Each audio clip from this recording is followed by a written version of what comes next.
আজকে শেখাবো লিচু ড্রিঙ্কস।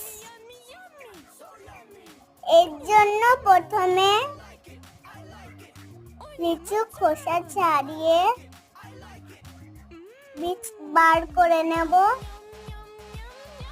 এরপর এটা ছাড়িয়ে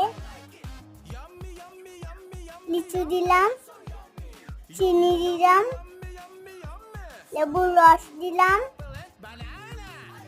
অনেকটা বরফ দিলাম,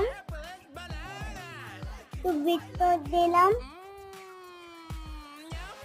একসাথে সবকিছু মিক্স করে নেব, তাহলে রেডি হয়ে যাবে ঠান্ডা ঠান্ডা লিচি ড্রিঙ্কস।